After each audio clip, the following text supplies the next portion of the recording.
Hello, ladies and gentlemen. Welcome to today's episode of The Corner Store. I am your host, producer. Well, technically I'm not the producer anymore, but that's a story for another day. But it's your boy, Gerald Cadet, and I'm glad that you guys are here. You guys took time out of your day to listen to me, watch me. Talk about sports, talk about whatever I'm going to talk about in this episode. Well, I'm going to talk about sports in this episode. So, yeah, guys. We're gonna talk Cowboys news. I've been talking about the Cowboys a lot. It's kind of strange since I'm a Giants fan, but the Cowboys really are like the most interesting news in all of football right now. I'm gonna talk about NFL scheduling. The scheduling is gonna come out Thursday, May 7th. Yeah, so a couple days from now. I'm gonna talk about games that have to be on prime time. I'm going to talk about the Bucks, of course, and then some other stuff. But first, let's go to the Dallas Cowboys. Last episode, I talked about the Cowboys' biggest problem. The Cowboys' biggest problem wasn't a draft problem. It wasn't that they needed this position. Yes, the Cowboys need to strengthen positions like, let's say, DN, corner. But their biggest problem, team-wise, was getting their quarterback signed. Dak Prescott was offered the franchise tag. Well, he I guess he got tagged with the franchise tag, if that makes sense. But he hasn't signed. He said that he's not going to play under the franchise tag. And now, on Friday, they picked up Andy Dalton as a backup. The Cowboys did. Signed Andy Dalton to a $1.1 million contract for 1 year, of course. Now, my question is, after this signing, is Dak Prescott the new Kirk Cousins? What do I mean by that? Kirk Cousins, the Redskins never trusted in Kirk Cousins, but the Redskins, Jay Gruden and the GM Bruce Allen, I believe, Bruce Allen at the time. They didn't see a quarterback that was better than Kirk Cousins that was available to them at the time. So like the quarterbacks coming out the draft weren't better.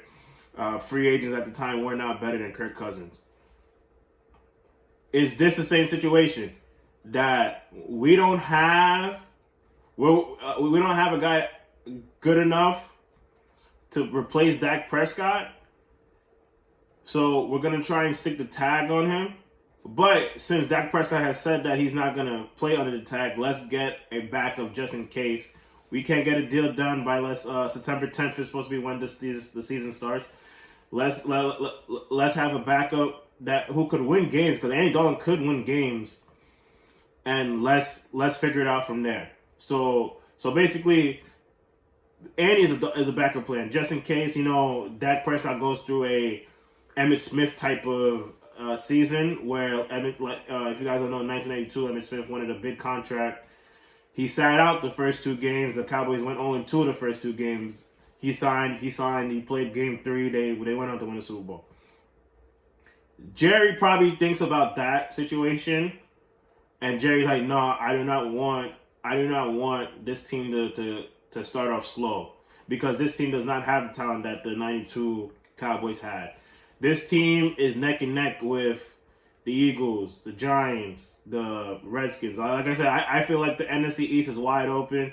The Redskins are kind of on the lower end, but you never know. On any given Sunday, especially when it comes to those NFC East rivals, you never know what the outcome may be. So, another thing I wanted to ask was, does this move make sense? I told you, I just explained like why it makes sense, because it's a backup plan. Andy Dalton's a backup plan. However, to go back to what I said last episode, I said that maybe Jerry Jones does not trust Dak Prescott as the head guy, as the main man in Dallas. Because first, I want to say this first. Last year's backup quarterback for the Cowboys, it actually took me a while to actually figure it out. But it was someone by the name of Cooper Rush, who is now the backup quarterback of the New York Giants, by the way. I want to put that out there. But yeah, Cooper Rush was the backup quarterback for the Dallas Cowboys. Never started a game. So basically, Dak Prescott was he was not going to lose his job last year, right? He was not losing his job. This year, you have a quarterback that's been proven. He's won games. He's gone undefeated in the season, but he's gone 8-0 to start a season before. And Andy Dalton. Andy Dalton has had his career wise he has 99 touchdowns in his career. He's a good backup. Like he's someone that if I'm a starting quarterback, I have to look over my shoulder because he might take my spot. So with that being said, why put all that extra pressure on Dak Prescott when you're trying to sign him to a long-term deal? You're trying to know if he's the number one guy. You're trying to know if he could lead this team 10 years for the next 10 years, maybe 15 years. The way quarterbacks are projecting now. There's a lot of uncertainty in Dallas. As a Giants fan, you gotta love it. But to be honest, there's always uncertainty on the Cowboys. Jerry Jones makes it. That's the reason why the Cowboys are the number one most valuable team in the NFL. In sports, actually. That is why. Well, I don't think in sports, but definitely in the NFL. But that is why every sports news outlet, whether that be ESPN, Fox Sports, all even Bleacher Report, Barstool, whatever, they have to mention and talk about the Cowboys because the Cowboys are always have an intriguing story. Like even last year, Jason Witten came back to the Cowboys after being the Monday night commentator. That was news in itself, and we saw how that play went out. Now he's a Oakland Raider, Las Vegas Raider. Yeah, there's always news, but this one is really concerning. If I was a Cowboys fan, I'd be really concerned because it's that old saying. Like I said last episode when it came to the Eagles, if you have two quarterbacks, you don't have a quarterback. Right now, the Cowboys have two good quarterbacks. One quarterback is being very rebellious in Dak Prescott. He said that he's not going to play under the tag. So maybe as the backup, if he doesn't play under the tag, the Eagles sign Andy Dalton.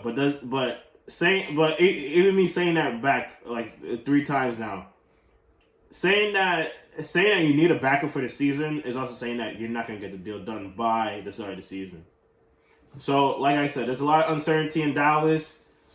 I'm here to see it. We're all here to see it. And the Dallas Cowboys are already making the NFL season interesting.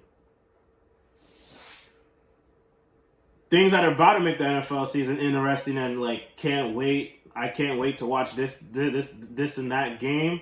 Is that the scheduling going to come out? We're going to find out what teams play during what weeks. I want to put this out there. This year, the NFL is 17 weeks. Will technically be 18 weeks. So this year, the NFL NFL teams will play 17 games. They still have the 1 week bye, and I think it's 2 preseason games this year instead of 4, 2 or 3. I don't quote me on that, but I think that's what it is, 2 or 3. So yeah, and this is one of my favorite times of the year to find out where, especially as a Giants fan, to find out where and when or who are the Giants going to play, and every team has this little hiccup where they play these 3 tough teams in a row, and me, like I said, as a Giants fan, I always want to see that. But here, I've kind of calculated. I kind of looked at everybody's schedules, over brief of their schedules. So here's a couple things. So we have 3. There's 3 primetime slots. We got to focus on that. When I say 3 primetime slots, that's basically those games are the only games on at the time. Exactly. So you have Thursday nights, Sunday night, and Monday night. I want to put this out there. Monday Night Football last year was atrocious. There was maybe, I can't really think of the top of my head a good game from Monday night. I remember, yeah, like the Redskins and the Bears. That game was awful. The Browns had a game against the 49ers. That game was awful. Those games were terrible. And to fix this, here are for all three primetime slots, not only Monday night. Here are games that these slots need. Yeah, they need during this for this upcoming season. For Thursdays, I put down. You have to have at least 4 weeks where it's a division game. Either that be early in the slot or late in the slot, because division games, especially early in the slot, really foreshadows standings at the end of the season.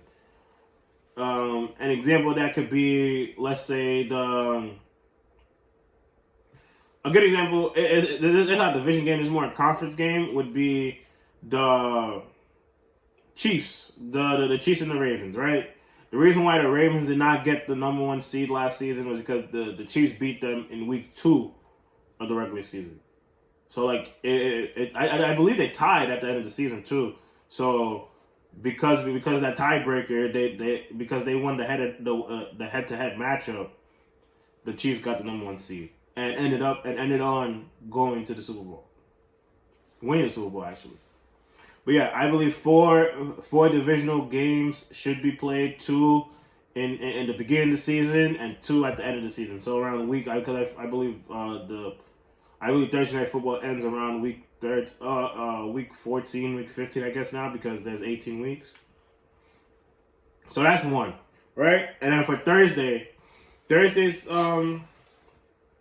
docket games that must be needed would be, and I'll tell you guys why next, would be the Dolphins going against the Cincinnati Bengals,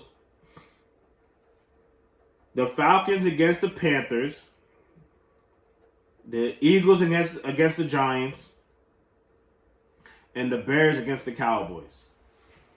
First, the Eagles against the Giants.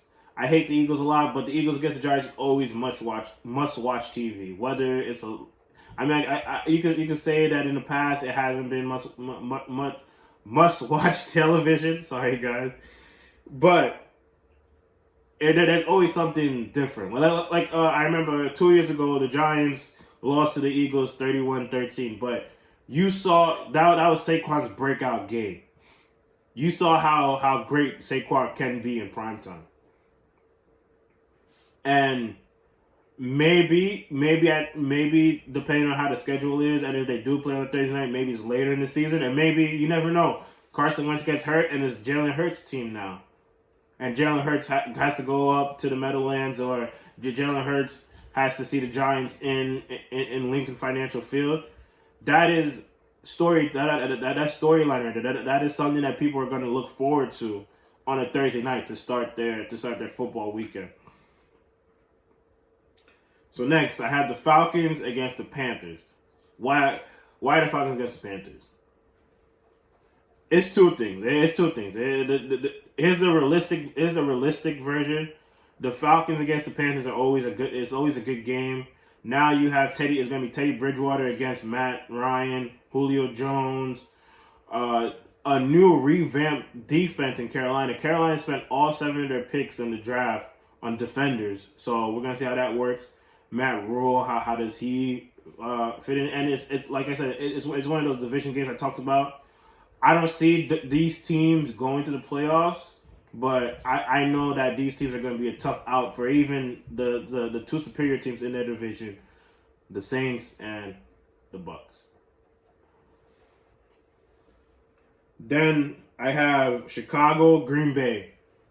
That's historically that's the best rivalry in football. Green Bay, Chicago. I have a lot of Chicago fans who hate Green Bay. I could never say that Aaron Rodgers is the best quarterback without a stink eye. These guys would be like, what? I should slap you for that.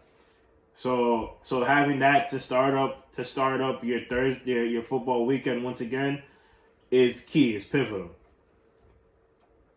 And then the game that I feel like needs to be on, well, I feel like all these games need to be on the list, but the game that must be on the Thursday night docket, Miami versus Cincinnati. One reason, first round picks. Did the Bengals make the right choice in getting Burrow #1? How far is Tua in his development? How far is Burrow in the development? Which rookie quarterback is slate to win more games? Which rookie quarterback is better under the pressure? Which rookie quarterback could beat the other quarterback? And also, it will be a rematch from last year's LSU Alabama's game, quarterback wise, and Burrow won that last year. And a lot of people said that one of the reasons why LSU won was because Tua he had a nagging ankle injury, which ended up being his downfall at the end of the season, out for the season with a broken ankle. But that matchup there, to me, is something I need to watch. I don't want to see that in the Sunday ticket on a Sunday at 1:00. I want to see that on Thursday night prime time. I'm gonna skip Sunday for a second and I go to Monday Night Football because I love Sunday. I personally, out of all the primetime games, I love Sunday Night Football. I love the from Al Michaels and Chris Collinsworth to I love Michelle Tafoya as well on the sideline, and I love Carrie Underwood's intro. It just gets me so hyped. Like I've been waiting all day for Sunday night. Like just thinking about it just makes me happy, man. But I'm gonna skip that and then I'm gonna go to Monday Night Football. So here are games that must be on Monday Night Football this year. So I gave you guys games that would make you want to, like, damn, I need more football in my system. Now, here are games that I feel like would be like a caveat to a great weekend. You'll be like, damn, that was such a great football weekend. Seattle against Buffalo. Buffalo is trying to become what Seattle was, the Legion of Doom. Buffalo is trying to become one of the best defenses in the NFL, trying to become an historic defense. They have all young guys. They picked up AJ Espinada. I don't think I said the name right, but it's all right. They have Tre'Davious White, Micah Hyde. They have Ed Oliver. He's supposed to be mini Aaron Donald. That defense going up against Russell Wilson, who I believe is the best quarterback in the NFL. Russell Wilson, Chris Carson. You had DK Metcalf. The matchup over there. Offensively for the Bills, I know they're gonna air the ball out more this season. You have Josh Allen. Can Josh Allen progress and mature as a quarterback? He has a big weapon in his offense in Stephon Diggs. How is that dynamic gonna work? The Shaq brothers are still in Seattle. How is Shaq Griffin gonna guard Diggs now? So many storylines. A good game, physical, old school football game would happen when you have Seattle at Buffalo. That's one. A division game, another physical game that will make you be like, damn, that was a good week of football. Baltimore and Pittsburgh. No matter where in the schedule, Baltimore against Pittsburgh is always a tough game. I remember last year, Baltimore was playing Pittsburgh, and this is when Baltimore was on a tear. They only beat Pittsburgh in overtime by like 6 points, and Pittsburgh had nobody on their team at the moment. They had, I think that was Duck Hodges was the quarterback at the time. That game would be physical, smash mouth. And everybody, I love watching the Baltimore, especially back in the old days with Ray Lewis, Ed Reed, Ben Roethlisberger, Hines Ward. I love those type of games. The next game. This is my first Dallas game actually. The Cleveland Browns against the Dallas Cowboys in Jerry World. It's prime time. It's the number one. It's America's team against two of America's Golden Boys. One of America's Golden Boys and Odell Beckham Jr. And depending on how you look at it, you could also look at it this way.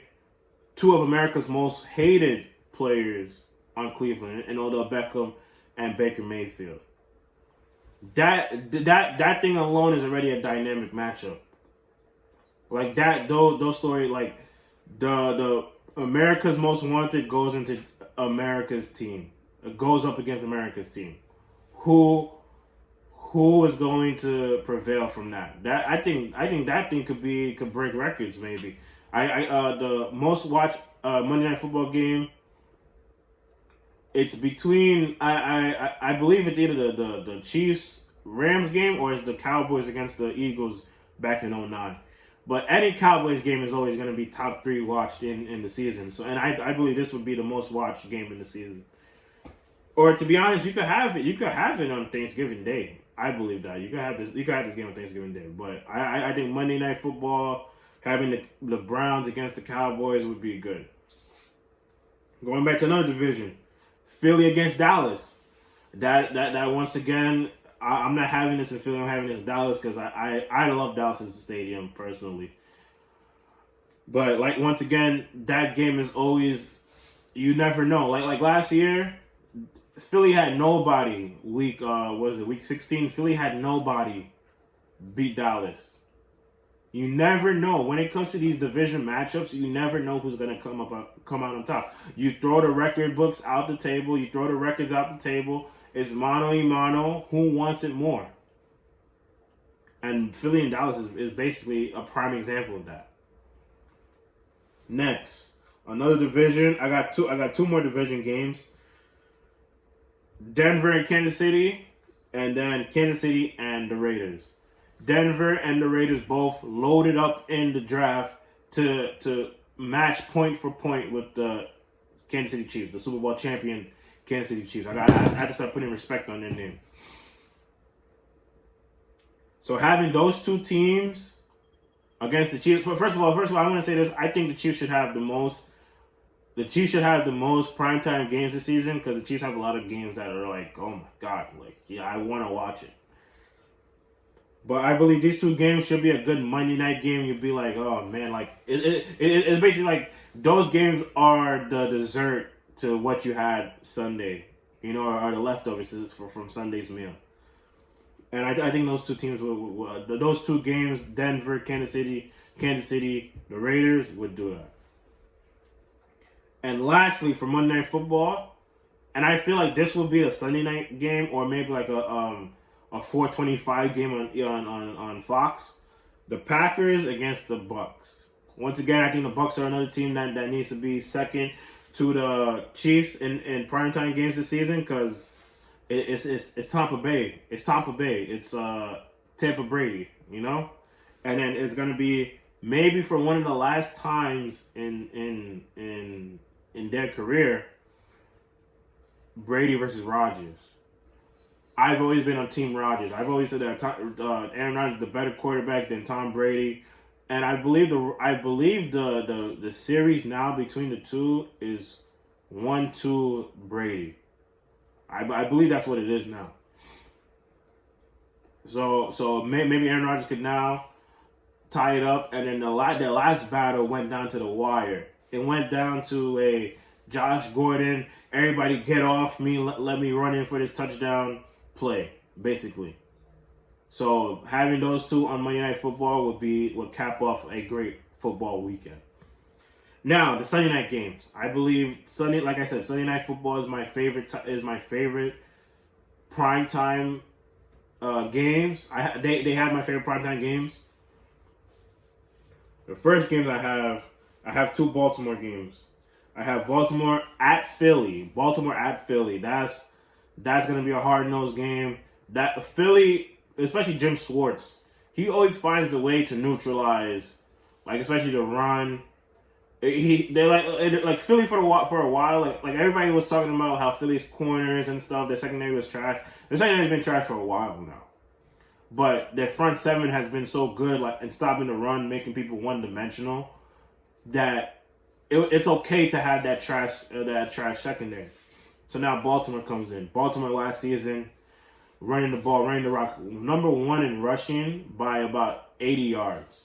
Now you add in J.K. Dobbins. You already have Mark Ingram, Lamar Jackson. What more can I say? How is that Philly defense, who has Fletcher Cox, Nick Barnett, Gujar Hill?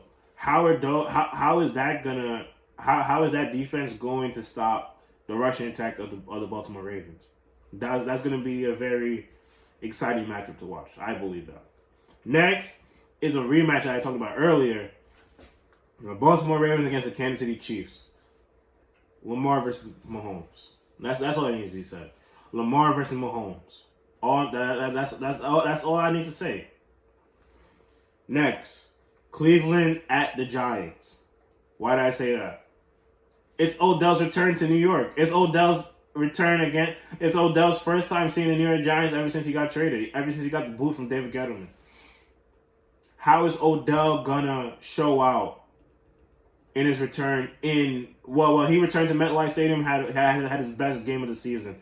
But how is he gonna return against his former team? The team that kicked him out, the team that left him for dead, the team that shipped him out to die, his words. The team that shipped him out to die. How is that gonna work? New York, the Giants against Dallas. I believe I already know that's gonna be the first game of the season. I already know the Giants are gonna see Dallas again for the 4th straight year. It just depends where is it gonna be a 4:25 game or is it gonna be an 8 o'clock game? It's gonna be on Sunday. I know that for a fact. And now here's some more Kansas City games. I have the Chiefs against the Chargers. Let me talk about that first. Justin Herbert is probably going to be the quarterback at that time. I believe that. But the weapons that the Chargers have. Keenan Allen, Mike Williams, Austin Eckler, Justin Jackson. Like that team is primed to win. That team is primed to win. That team is on par with their big brother in terms of Tyreek Hill, Sammy Watkins, Demarcus Robinson. Now you have Clyde Edwards. Clyde Edwards, Damian Williams, and you have that juggernaut, that freak that he still amazes me, and I get amazed every time I watch Patrick Mahomes games. You have him. Can Herbert match what Mahomes does? And now the next game that would be, this game right here would be, oh my gosh, just thinking about it just makes me want to watch it already. The Chiefs against the Bucks. Brady, Mahomes, once again, every time they play is it goes down the wire. Last year's game, 23 or 24-16, Brady second half went rogue. He just was like, forget this.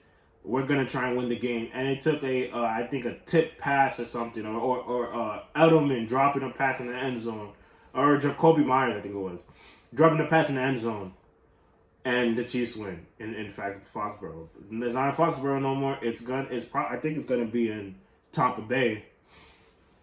What's gonna happen there? How's the dynamic gonna be there? The Bucks defense is amazing. Todd Bowles, I love Todd Bowles as a defensive coordinator.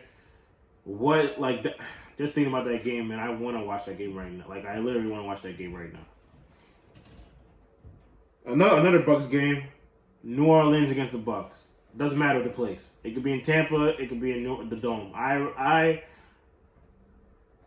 actually wanted to be in the Dome because my knock on Drew Brees is that Drew Brees is a different quarterback outside. No matter where he is, he's a different quarterback outside. Let me put him in the Dome. I know Brady. Brady could be in the Dome. Brady could be in Iceland. He's still gonna be the same Tom Brady. How both teams are? I believe both teams are evenly matched. On paper, both teams are evenly matched. Which quarterback is gonna lead their team to the victory? And on Sunday night, perfect time for Sunday night football. Another Saints game I have the Saints against the Chargers. It's probably going to be Drew Brees' last season, maybe. have Drew Brees win one more game against the Chargers, his first team. I wish it was in San Diego, but that's gonna be a dynamic game. I already listed out the Chargers pieces. They have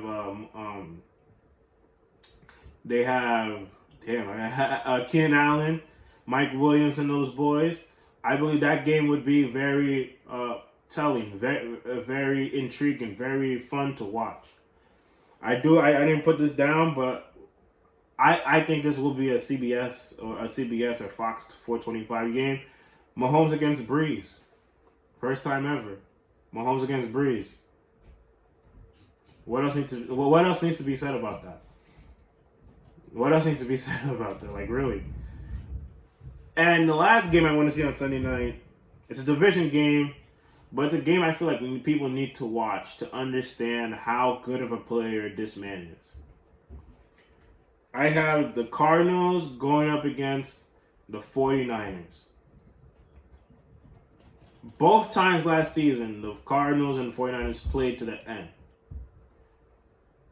Kyler Murray, as a quarterback, Kyler Murray is upcoming. I'm not going to say he's going to be a Russell Wilson, like the best quarterback in the league, but he'll be in the discussions for, is he a top 5 quarterback, top 4 quarterback? Because Kyler Murray, and the thing about Kyler Murray, it's not anything about his like athleticism. It's about his head. He doesn't make you lose games. He keeps you in the game. He doesn't have a big ego. He doesn't have. I remember I had Kyler Murray on my fantasy team actually, and they're going up against the Giants. I know the Giants' secondary is disgusting. Their pass defense is atrocious. Those guys ran the ball, kept running the ball with I can't remember the name of the dude. But kept running the ball. I thank God I didn't watch that game because I probably would have broke a television or something.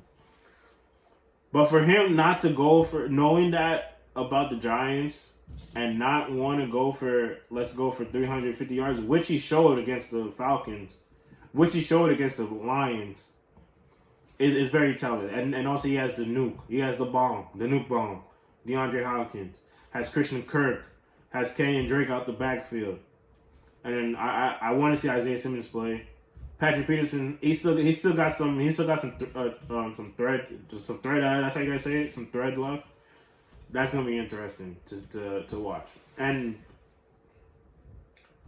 I guys, I really can't wait until the season starts. The schedule comes out. I can't wait till the schedule comes out because it means that football's coming sooner than you think. It is coming sooner than you think. Now, guys, I'm gonna talk about some housekeeping news. Let me focus on Tampa Bay, Tampa Brady, real quick. Is Tampa Brady? I was about to say Tampa Brady. Are the Tampa Bay Buccaneers the best team in the NFL?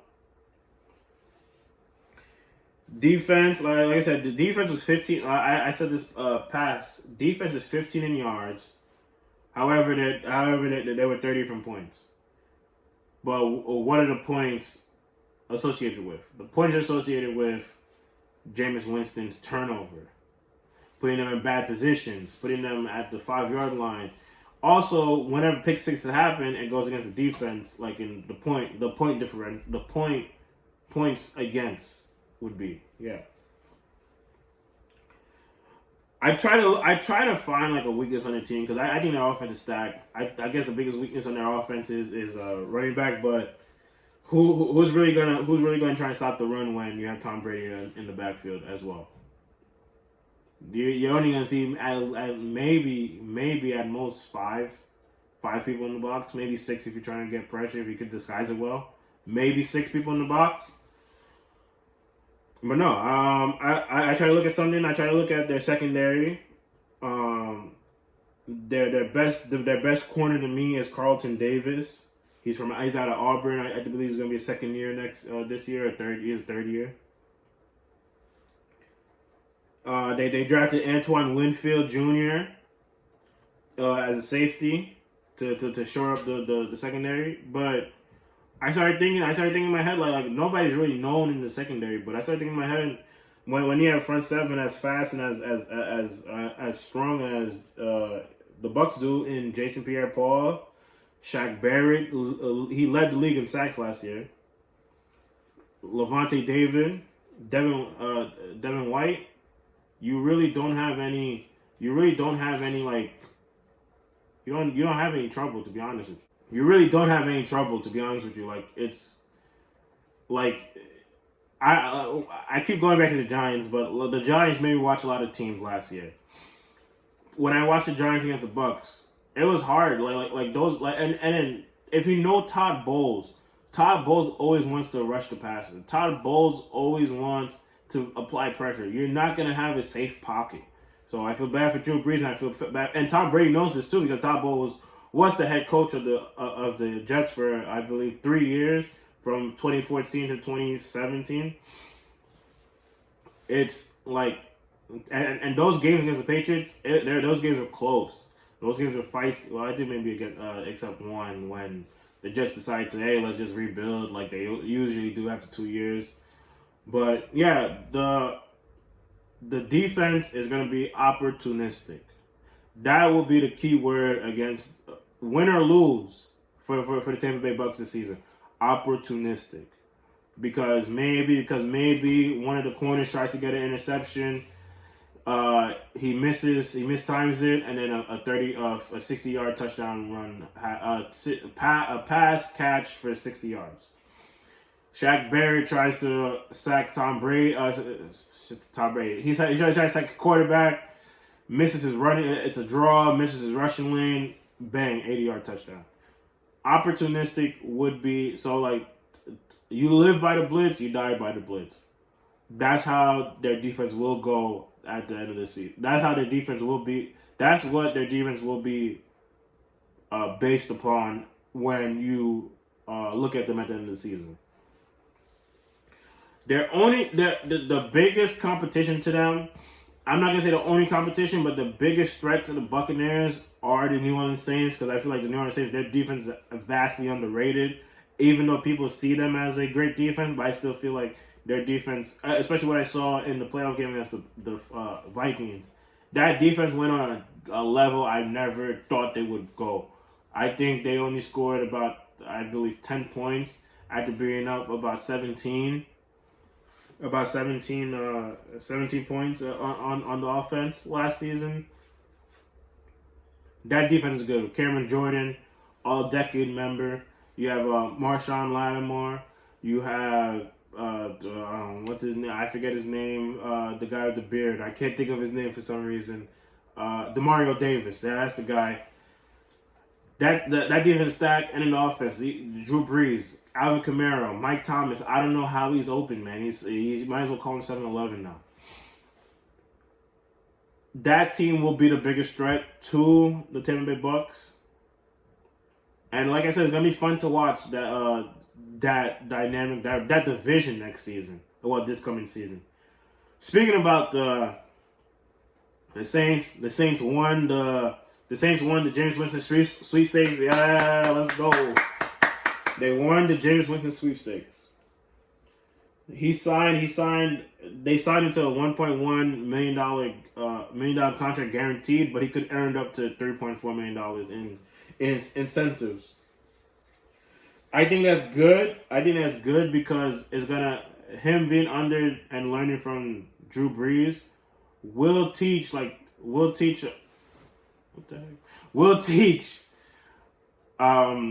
Jameis Winston about discipline and like not being able to turn the ball over, knowing when to fall down and fight for another play. I think all that stuff will help Jameis Winston get back on his feet and maybe become the next Bears starting quarterback. Maybe. That also helps me transition to the Bears. The Bears did not decline Mitch Trubisky's fifth-year option. I'm not going to say it because they've been hearing it for the past, let's say, about since September. But I'm going to say it. The Bears drafted Mitch Trubisky over Patrick Mahomes and Deshaun Watson. Mahomes and Deshaun Watson. Patrick Mahomes, Deshaun Watson. maybe I should go on a little rant about that real quick. I can understand you're not drafting Mahomes, right? I can understand that. You didn't draft Mahomes. Not many people saw Mahomes like this Mahomes coming. But you don't draft the quarterback of the national championship team, the man that came back down to the field after Jalen Hurts put them up and said, "Nah, I want to put this game on my back," and throws the game-winning touchdown to Hunter Renfrow. That Deshaun Watson. I'm not even talking about Deshaun Watson post that, where he was in his rookie year, he was on track to become an MVP candidate if he didn't tear his ACL. The man that's won division titles already, made it to the playoffs. That Deshaun Watson. I understand Patrick Mahomes. You wasn't gonna see him becoming MVP, him throwing for 50 touchdowns, 5,000 yards, him winning the Super Bowl, him being the Super Bowl MVP. I understand that. But you picked up Mitch Trubisky out of UNC. That's University of North Carolina for you guys that don't know, a basketball school. Roy Williams, Dean Smith, Michael Jordan. The best UNC football player has been maybe Lawrence Taylor. Is a good football player, great football player, top 3 maybe. But what quarterback has come out of UNC and been Deshaun Watson or close to, not even half of Deshaun Watson or Patrick Mahomes? Hey, the Mitch experiment is over. The Mitch experiment is over. I'm happy about that. So Trevor Lawrence, are the Bears gonna tank for Trevor Lawrence? That's what I have to say about that. Like I said, unless Mitch has some resurgence and throws for maybe 4,000 yards, 45 touchdowns, 5 interceptions. The Mitch era is over in Chicago. To be honest, he's a poor man's Marcus Mariota. I had to say it. He's a poor man's Marcus Mariota. And Marcus Mariota is a guy that he lost a lot of games for Tennessee, man. Tennessee, there's a lot of good Tennessee teams. He lost a lot of games for Tennessee. Man. In Marcus Mariota. And I think that Marcus Mariota is a tad bit better than Mitch. To be honest with you. I think he's a tad bit better than Mitch.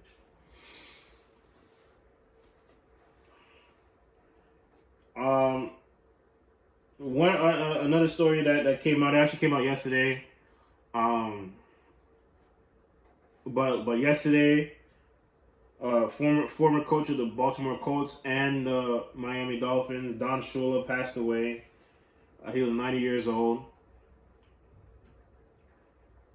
Don Shula, like for a lot of, I guess, new or like young football audiences, Don Shula is more. I don't want to say he's a founding father, but he's a revolutionary. I guess part of the NFL renaissance of the 70s, 80s. He was part of that, and then I guess going through the 2000s. And then him, I'll put him, Don Shula, Tom Landry, Don Coryell, Bill Walsh, and then I'll put Bill Belichick in there.